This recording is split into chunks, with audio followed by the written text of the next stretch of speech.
boa noite. Nós vamos dar início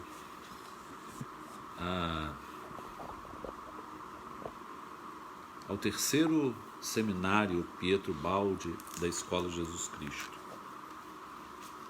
E nós vamos ter uma programação um pouco mais extensa esse ano, né?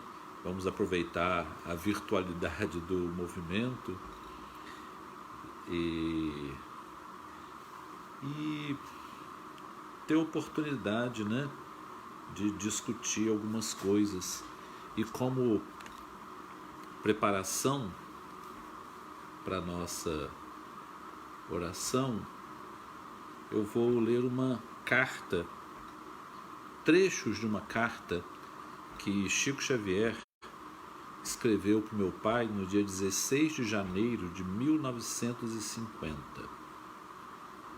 Meu caro Clóvis, Deus nos abençoe a todos. Meu bom e querido amigo, recebi os impressos que você me mandou. Estão simplesmente maravilhosos e vou fazer uma distribuição com sincera alegria. Você não imagina como fico feliz com as suas dádivas de luz. Deus o recompense. A bem inspirada AAPO, Associação dos Amigos de Pietro Baldi. É uma realização grande e de abençoado alcance.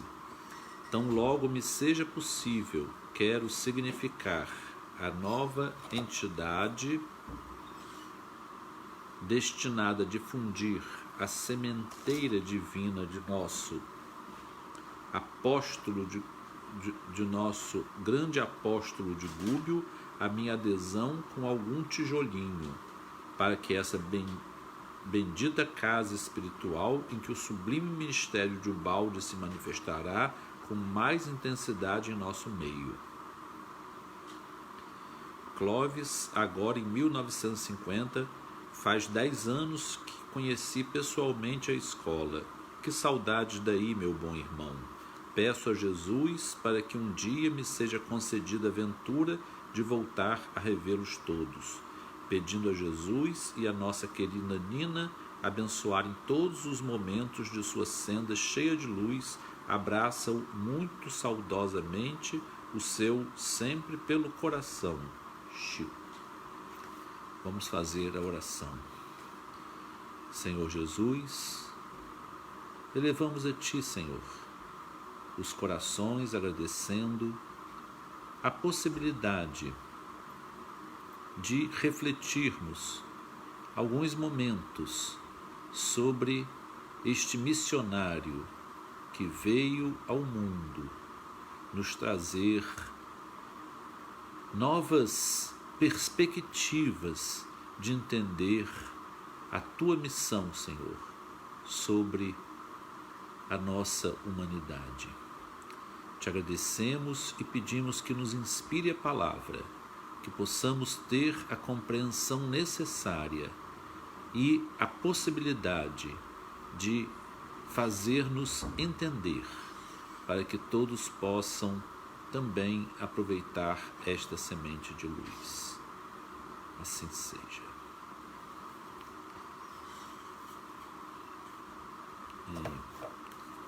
Nós vamos, então, na noite de hoje, o aspecto que nos ficou para deixa eu só botar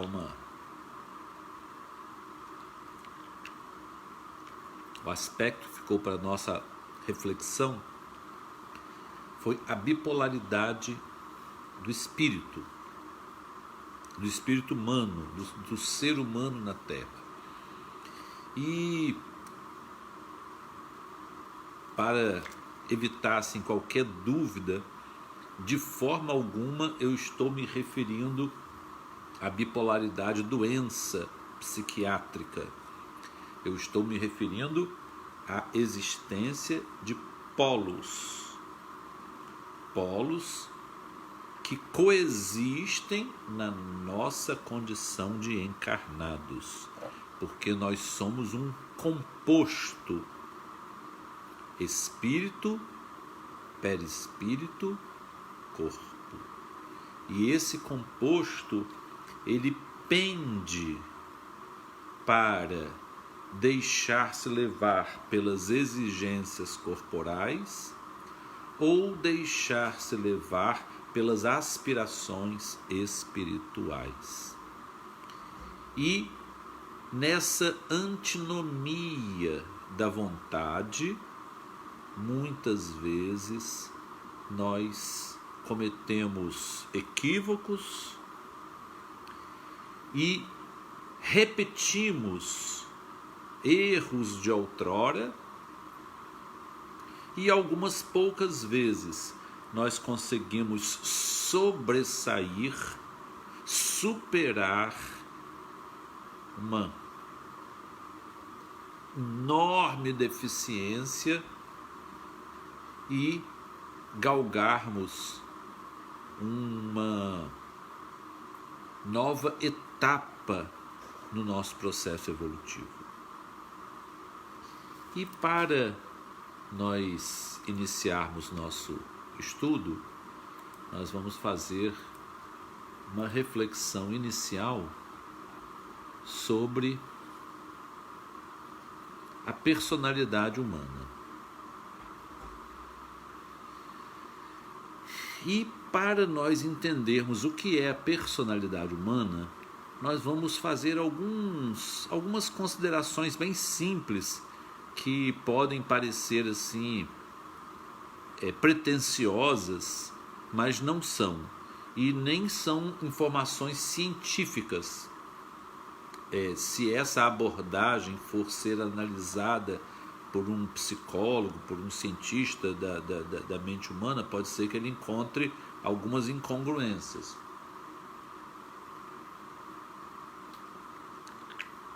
Mas aqui nós estamos nos referindo a uma apreciação da psicologia dentro do contexto espiritual. Mas, de uma forma geral, sabe-se que a personalidade são conjuntos de traços psíquicos e que são relativamente estáveis e que compõem particularidades individuais. Também fazem parte da personalidade as tendências e as possibilidades inatas e as adquiridas. Então há uma visão de um grande pensador espanhol, Miray Lopes, que ele dizia que a personalidade ela tem uma constituição corporal, ela tem um temperamento e ela também tem o caráter. E o temperamento, por mais que existam formas diversas de estudo de temperamento, a grande maioria delas, elas estão de uma certa forma, são de uma certa forma assim, visões adaptadas da visão de Hipócrates, que falou no temperamento sanguíneo, no linfático, no colérico e no melancólico, né? O humor sanguíneo, no humor melancólico, no humor linfático e no humor colérico, que eram relativos à percepção de Hipócrates, que era relativo aos fluidos corporais predominantes em cada pessoa, né? Nós vamos falar então também um pouco das constituições. As constituições corporais são propriedades físicas e biológicas transmitidas geneticamente. E aí nós temos a nossa aparência física, as nossas constituições assim chamadas ectópicas, né? Que elas estão expostas para ser visíveis, né? E além disso, dessa constituição ectópica, temos também assim os nossos gestos, a nossa voz, a nossa inflexão de voz, algumas expressões características que podem ser inclusive não só de uma pessoa, mas de uma família, de uma população restrita a uma certa localização, né? Os temperamentos, que aí entrariam assim, alguns estudos, né? Particularidades psicológicas, temperamentos astênicos, ativos, tímidos, extrovertidos, introvertidos, meticulosos, né? Inseguros, obsessivos, e são várias as classificações. E o do caráter, que seria a modulação do temperamento inserido dentro de um contexto sociocultural, econômico ao longo da nossa vida. Mas nós vamos utilizar aqui um chamado modelo operacional, ou seja, como que nós vamos trabalhar o entendimento dessa personalidade humana dentro do modelo operacional ubaldiano. É importante dizer que personalidade é um conceito do adulto. Não é razoável nós dizermos: essa criança tem uma personalidade assim. Não é razoável nem cientificamente, nem espiritualmente nós dizermos isso, e nós vamos entender por quê.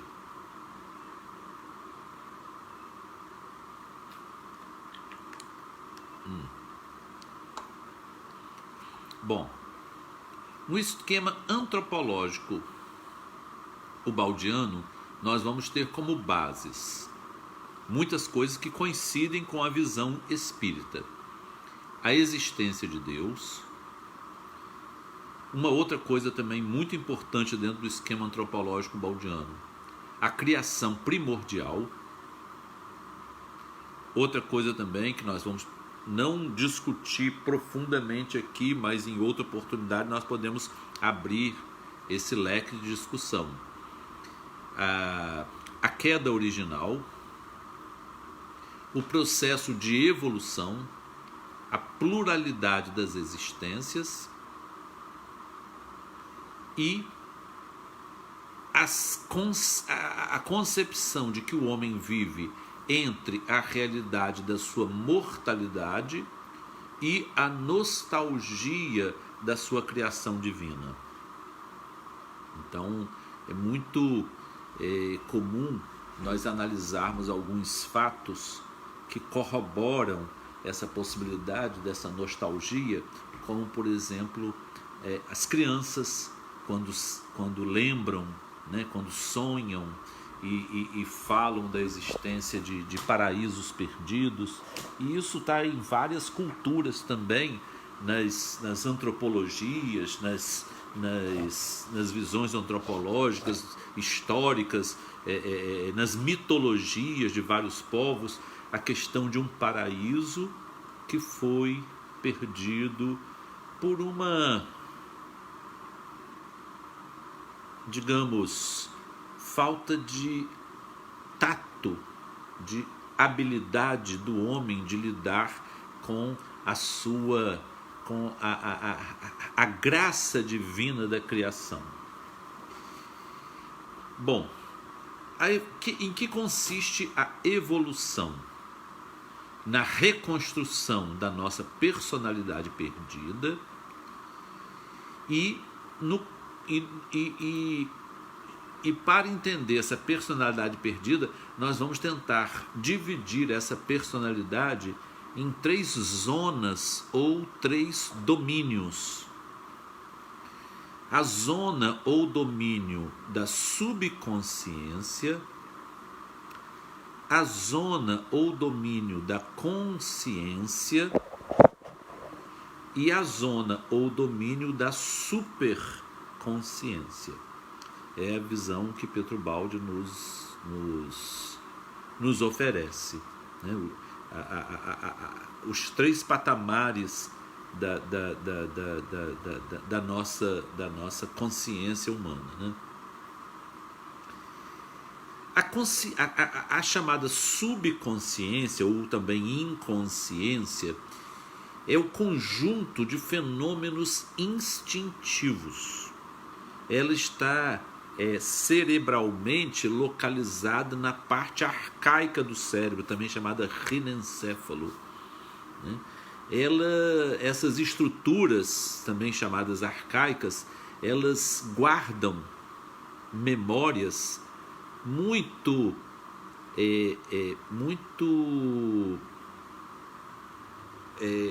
profundas na humanidade. Eu gostaria de dizer que todos que quiserem fazer comentários durante a exposição podem fazer comentários, elaborar perguntas, né, que vão ser depois respondidas pessoalmente, né, dentro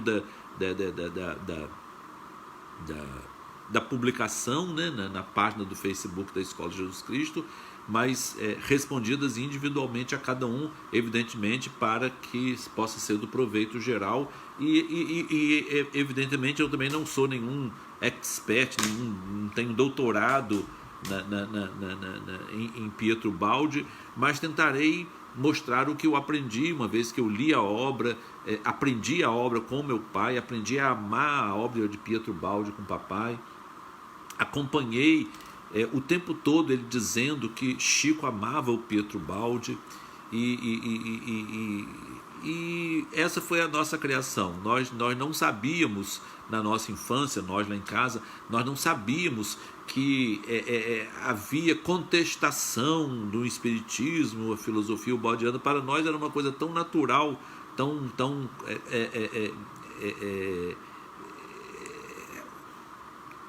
especial para nós o entendimento, e que nós nunca questionamos.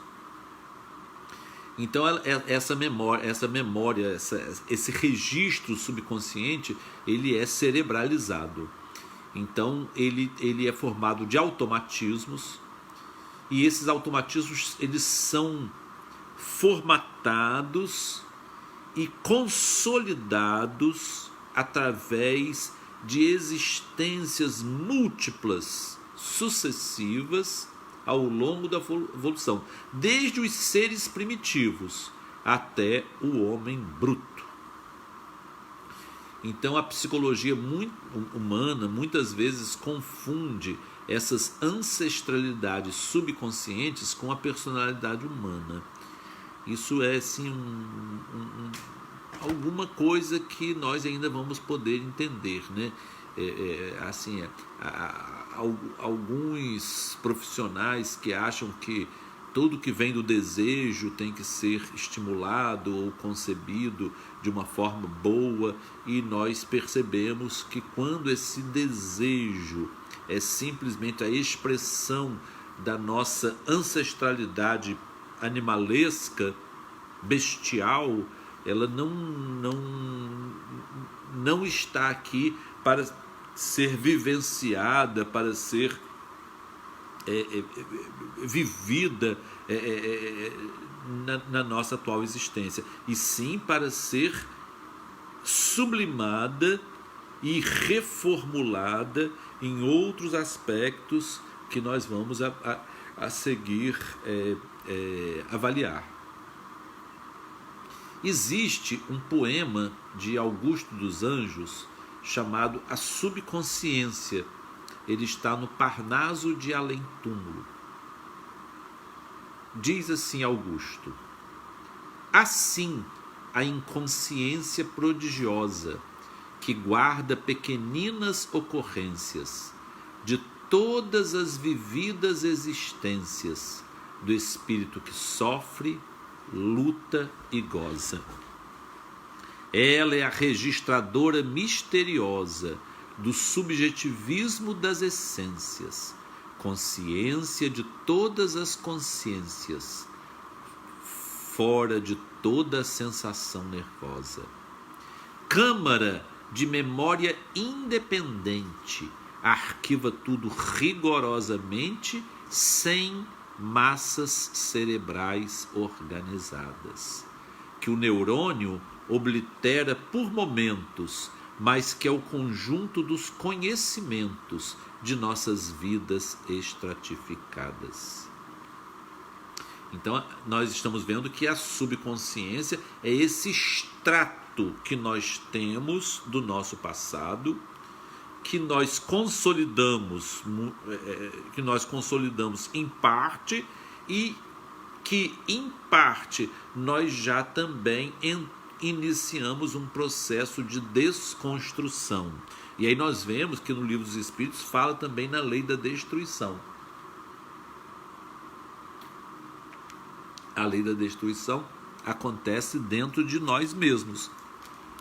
Nós temos aspectos da nossa personalidade que nós precisamos desconstruir para, a seguir, entrar em outro processo construtivo. Bom, o nível da consciência é o nível da racionalidade. Ela é um nível que foi alcançado exclusivamente pelo ser humano. Nós temos que as outras espécies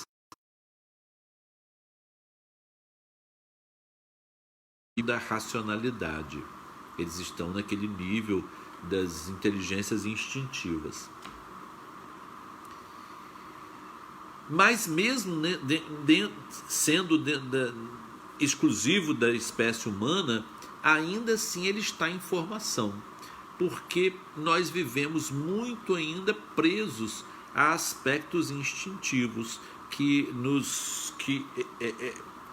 sobem, né, eclodem dentro de nós de uma forma muito explosiva, e não há muitas vezes como nós nos determos, né? Nós sabemos o caráter ilícito do que nós estamos fazendo, mas não temos força suficiente para reprimir aquele impulso que explode dentro de nós. Mas na consciência existe uma possibilidade de nós racionalizarmos as nossas decisões, né? Eu acho muito interessante a visão que Allan Kardec trouxe do que ele chamou fé raciocinada, e nós podemos ver uma coisa muito interessante. Fé é uma parte, é um pé do tripé que Paulo de Tarso colocou na Epístola aos Coríntios como das virtudes excelentes, né? Ou que Santo Tomás de Aquino chamava de virtudes teologais, que são a fé, a esperança e o amor. E Allan Kardec, na sua superpercepção, ele propôs que a nossa fé ela tivesse uma base racional. Então nós vimos a consciência, que é a zona da racionalidade, e agora estamos vendo a consciência. E na consciência ela busca elementos do subconsciente e os reestratifica, os remodela num nível mais alto. Através do quê? Dessa nova visão. E eu estava dizendo como Allan Kardec propôs que nós racionalizássemos na nossa fé, mas nós podemos também racionalizar outras coisas na nossa vida, inclusive o amor.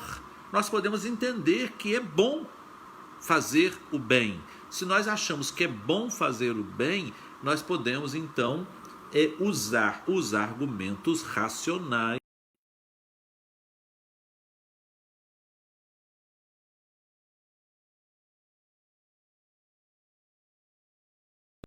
estratificação. Ela vai delimitando e vai limitando os processos instintivos que ainda existem no nosso ser. E superconsciência? O que é superconsciência?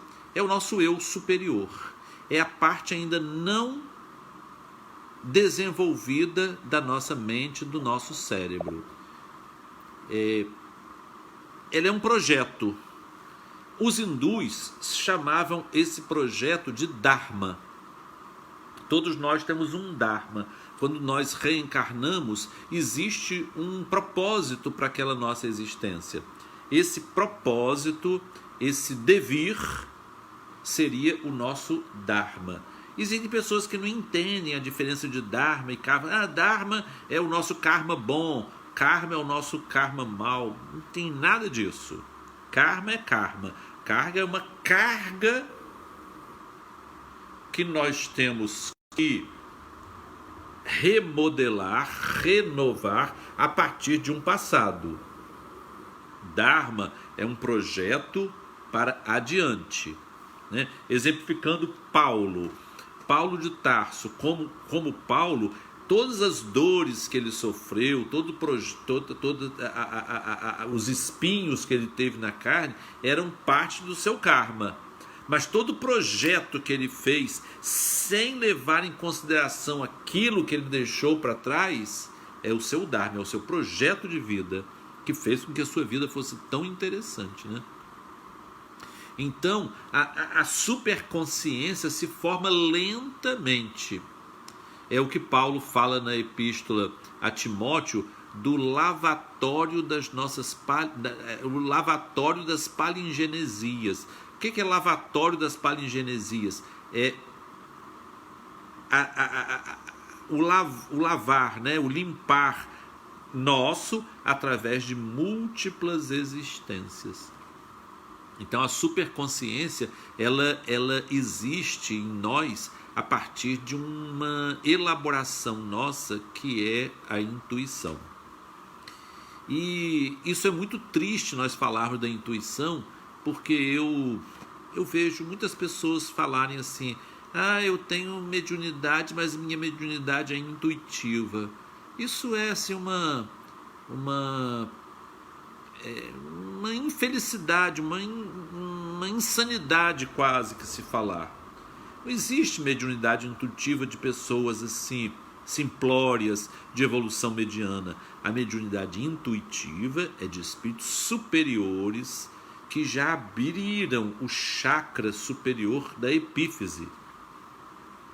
Então, esses que conseguiram sublimar suas tendências grosseiras, que estão nos chakras aqui inferiores, que já não tem mais apetite por desejos alimentares grosseiros, que já não tem interesse, já não são movidos por desejos sexuais, que já não tem mais impulsividade e agressividade diante das agressões que ele sofre. Então, essas pessoas que já conseguiram sublimar as formas mais puras do amor, que já perderam os desejos, elas conseguem sublimar sua energia e acender essa luz daqui de cima. Quando acende essa luz, aí sim, ela capta mais fluidamente as intuições superiores. Existe assim um desenho que eu vou tentar mostrar aqui, e que ele consiste no seguinte: esse achoreado aqui vertical, o achoreado inclinado, e esse achoreado aqui inclinado seria os seres mais primitivos, que teriam quase que 80% da sua vida baseado no subconsciente, no seu instinto, e uma parte pequena em que eles já desenvolvem algum elemento racional. No segundo grupo, seria um que estaria mais ou menos equilibrado, o tanto de instinto com o tanto de racionalidade, e alguma coisa, já que essa parte aqui não achoreada, de intuição. É nesse segundo grupo aqui que se situa a grande parte da humanidade terrestre. A grande parte da humanidade vive nessa bipolaridade do ser. Teve um homem que ele chegou para Jesus e disse que o filho dele tinha crises, possivelmente crises epiléticas, mas que havia uma interação espiritual, tanto que nesses processos, nessas crises, o menino se jogava no fogo, É como se ele tentasse o suicídio através dessa possessão, dessa subjugação espiritual. E os discípulos de Jesus não haviam conseguido curar, aquele quadro de obsessão grave, de subjugação grave. E Jesus então pergunta ao Pai: há quanto tempo lhe sucede isso? E o Pai diz: desde a infância. Então Jesus, ele submete o espírito. Naturalmente, as palavras que são usadas no Evangelho são expressões assim muito ainda elementares do que nós imaginamos que Jesus deve ter transmitido ao espírito, que estava ali numa interação doentia, com aquele pobre coitado encarnado, com aquele jovem, E Jesus liberta aquele rapaz do processo obsessivo. Mas antes disso, ele pergunta ao Pai assim: você crê que... Porque ele tinha dito a Jesus assim: Senhor, se podes, cura meu filho. Quando ele falou se podes, Jesus ficou triste. Se podes. Ele fez assim ele repetiu de uma forma reticenciada: se podes. Tudo é possível àquele que crê. Quando Jesus diz tudo é possível àquele que crê, o pai, que já estava assim fadigado, esgotado com aquela situação que perdurava já a vida inteira daquele rapaz, ele diz assim: eu creio, Senhor, mas ajuda minha incredulidade. Ou seja, vem em socorro da minha pouca fé.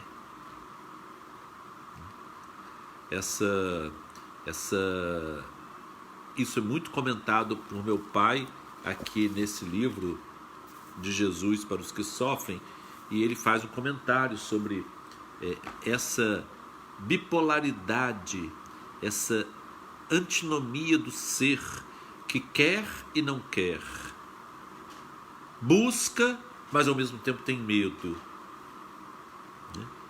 E existe, se não me engano, vou me lembrar o nome do psicólogo que falava desse medo à liberdade. Nós temos muitas vezes medo, de seguir. Bom, então, voltando a esse desenho aqui, nós vamos chamar esse desenho de espectro da personalidade. É claro que o espectro ele é maior, mas nós vamos apenas simplificá-lo como se fossem só três níveis, mas é claro que é infinitamente maior. Então, nesse primeiro nós temos o espectro da personalidade que está presa ainda quase que totalmente no subconsciente. Temos aquele em que eu disse que é a maioria da população da Terra, que está entremeada entre o peso do passado e a aspiração do futuro, entremeada pela racionalidade, é a racionalidade que nos impulsiona para a aspiração. Mas, infelizmente, a aspiração só vem quando nós purificamos nosso coração. Né? Só os puros de coração que vêm a Deus, só eles que têm a inspiração. Né?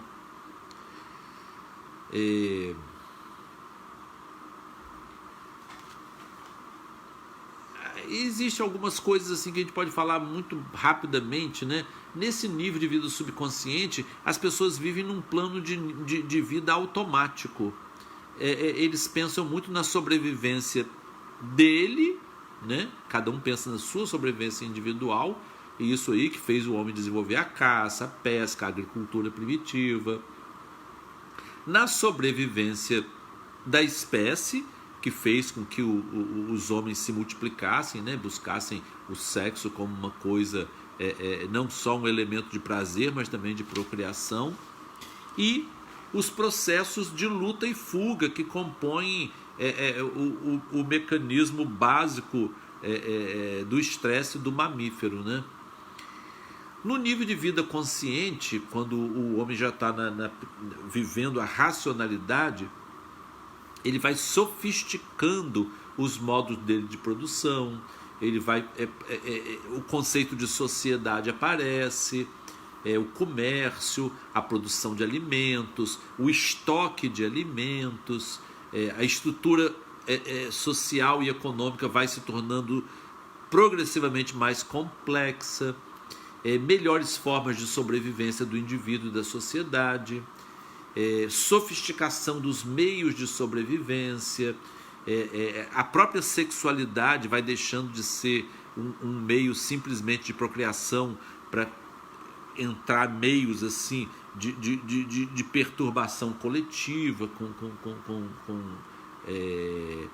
utilização assim da bestialidade, da barbaridade humana, né?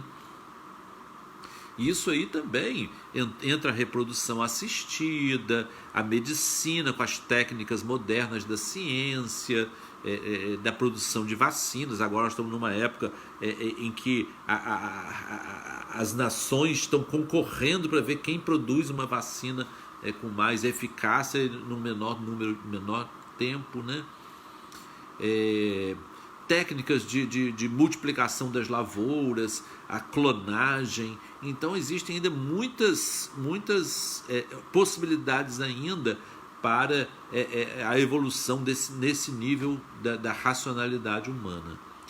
E no nível da vida superconsciente, nós temos assim os espíritos que vivem nas aspirações superiores. Então é o uso do pensamento superior, as pessoas que aprendem a oração, a prática da meditação, da consciência plena do aqui e agora, né? Existem alguns grupos de psicólogos que praticam essa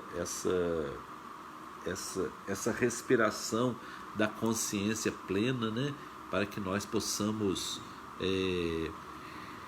nos libertar de tantas coisas pesadas que ficam na nossa vida, né? E isso aí vai ser muito importante nesse nível do superconsciente. Bom, aí agora eu queria comentar sobre as éticas. Nós vamos falar de 3 éticas. Existe um livro de um psicólogo russo chamado Ouspensky, que ele fala assim, da psicologia da evolução possível ao homem. Que é isso? Que cada tipo de homem, dependendo da faixa, do padrão em que ele está, ele vai ter uma evolução possível. Quem está aqui, ele não passa para cá, ele passa para cá. Ele vai aprender a racionalidade primeiro, né?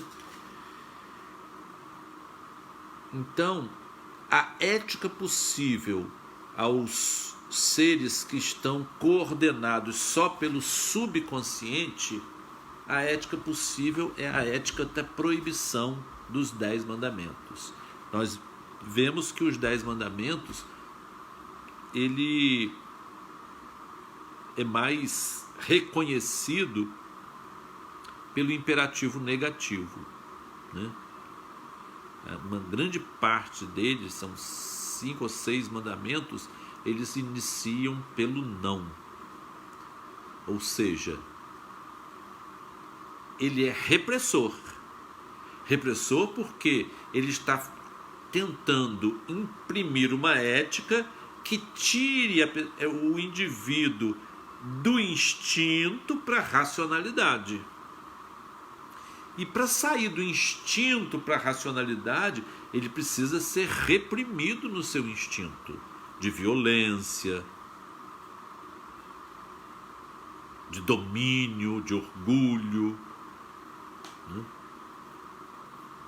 De usar estratégias falsas, mentirosas, tentar dominar por esse caminho. Então essa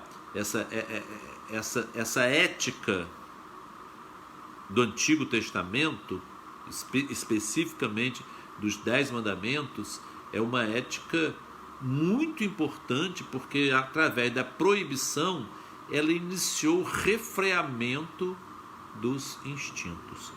Existe uma ética que não está aqui, mas que eu, por respeito ao Espírito, que é o Espírito de João Batista, eu queria também falar rapidamente sobre ela. É a ética do arrependimento. Ela é o elo de ligação entre a ética do subconsciente para a ética do superconsciente. As pessoas que fazem esse salto quântico sem a racionalidade da ética, do segundo nível, da ética do consciente racional, são pessoas assim que sublimam. Vocês sabem que sublimação na física é você pegar um gelo, imprimir um calor e uma pressão a ele, e ele virar vapor, ele não passa pela água. Então se ele pula a fase líquida e passa da fase sólida para o vapor, então esse processo físico é chamado sublimação. Então espiritualmente também, nós adaptando o conceito físico para a espiritualidade, os espíritos que fazem um salto quântico de uma etapa, pulando uma segunda etapa, indo para uma outra etapa ulterior, eles estão sublimando. Isso é muito raro, né? Mas o caminho de João Batista era para que nós pudéssemos fazer essa sublimação e entrássemos direto para sermos discípulos de Jesus. É claro que a grande maioria dos que saíram da ética do Antigo Testamento, da ética mosaica, para a ética cristã, não entenderam. Claro que não entenderam. Daí construíram todo o arcabouço do cristianismo em cima da ética da proibição mosaica. Não pode isso, não pode isso, não pode isso, não pode isso, não pode isso. E aí o cristianismo se desenvolveu como uma religião dominadora, né? Uma vez eu ouvi uma frase muito triste de uma socióloga agnóstica. Ela me falou o seguinte: Flávio, só uma raça humana praticou o genocídio, a raça branca, os arianos. E só um grupo religioso praticou o genocídio, o imperialismo e o genocídio, que foram também os brancos. Isso é muito triste, porque ainda hoje nós lidamos com pessoas que se acham superiores por serem brancos, né? Isso é uma coisa muito triste, muito, digamos, vergonhoso para todos nós. Nós sabemos que os cristãos e os brancos são, na história da humanidade, o único grupo que praticou o imperialismo e o genocídio, ou seja, a eliminação de uma raça inteira da face da Terra. Isso é muito triste. A colonização é imperialismo e genocídio. Bom, qual a ética possível daqueles que são coordenados pelo consciente, pela racionalidade? É a fé raciocinada. E como eu dizia que Allan Kardec ele foi muito sábio ao usar a possibilidade de racionalizar a fé, foi nesse momento, através da codificação kardeciana, que houve uma possibilidade de as pessoas usarem a razão para reconsiderar seus conceitos e mudar. Eu, na minha infância, que tive a oportunidade e a alegria de participar de uma geração que lia os livros do Conde de Rochester, fiquei muito feliz na época que meu pai me deu para ler A Vingança do Judeu. Ali são dois espíritos que eram presos no orgulho, um judeu e um cristão, presos no orgulho de raça, de ódio recalcado, e que disputavam o amor de uma mesma mulher, mas que se redimem no final do livro. Quem quiser ler, pode ler o livro romance A Vingança do Judeu, que é uma história linda. Eles se tornam amigos no final do livro, no final da história, usando a racionalidade, porque eles adotaram o espiritismo. Eles conheceram a codificação kardeciana, eles foram contemporâneos de Allan Kardec, conheceram, leram o livro dos espíritos e viram que era necessário que eles vencessem aquele orgulho, aquele ódio, aquele desejo de vingança, né? E eles conseguiram se reconciliar. É uma história muito bonita e mostra como um efeito prático de como a fé raciocinada ela pode transformar. Nos romances de Chico nós temos muitos exemplos também disso, né? Como que a fé, usando a lógica, a racionalidade da vida, nós podemos, até por um interesse, buscarmos perdoar, buscarmos esquecer. Por causa da nossa saúde, eu não posso, isso vai fazer mal para a minha saúde. Olha só, a razão, né? Então essa ética, né? Vocês têm que ter calma, têm que respirar, não pode ficar guardando essas mágoas. Usem técnicas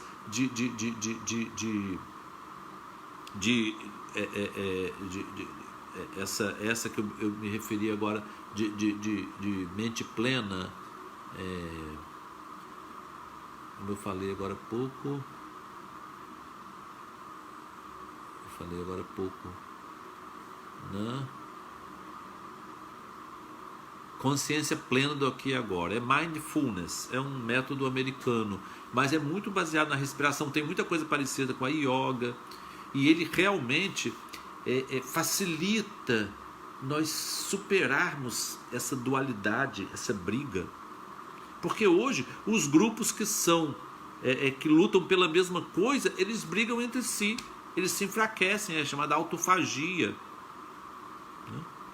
Atenção plena, o Thales está lembrando aqui. Mindfulness. E a ética da aspiração pelo superconsciente, é a ética do Sermão da Montanha. Por isso que João Batista ele quis fazer esse salto enorme do 10 mandamentos para o Sermão da Montanha. Mas era assim alguma coisa de inadmissível que alguém pudesse fazer essa passagem. É claro que alguns fizeram. Nós temos o exemplo de Paulo de Tarso, que ele transpôs, ele não precisou, apesar de ele ser assim, muito culto, ele era um doutor da lei, então ele tinha conhecimento, ele tinha racionalidade, ele superou, mas ele não passou por essa fase que nós estamos passando agora de racionalizar a fé. A fé dele foi plena, né? Nós, não estou dizendo que o Espiritismo está atrasado, não. O Espiritismo é muito bom, porque ele ensina a gente a racionalizar. E nós não vamos falar hoje aqui da questão que nós dizemos antropológica da queda do homem. Porque essa queda, ela pode ser analisada de duas formas. A queda, digamos, absoluta, que nós fomos espíritos perfeitos e caímos, e também a queda subjetiva. Mas isso aí, apesar de não fazer muita diferença, não vai ser objeto do estudo de hoje. Mas, como nós temos ainda outras avaliações, né, desse seminário, nós vamos poder discutir mais um pouco sobre isso. Amanhã, Juliana vai falar às 19 horas sobre uma visão de Pietro Baldi, uma visão diferente de Pietro Baldi sobre os 10 mandamentos, em que ele diz que os abençoados não são os puros de coração, mas são os maus, em que os abençoados não são os que choram, mas os que fazem chorar, e ele mostra por que esses que fazem chorar, que matam, que destroem, que enganam, que fazem que muitas vezes nós tenhamos até ira dentro de nós, eles também são bem-aventurados, e Pietro Baldi explica por que eles são bem-aventurados. Juliana vai nos fazer uma exposição sobre isso, e logo em seguida às 20 horas, talvez fique um pouco cansativo, mas eu vou tentar iniciar um outro estudo do que nós chamamos palingenesia. É a mesma coisa que reencarnação, mas o conceito de palingenesia é um pouco mais complexo, porque vai nos mostrar assim que é uma questão biológica da nossa existência espiritual, né? Existe uma necessidade de que a nossa vida não fosse uma evolução contínua, que ela fosse interrompida por fases, né?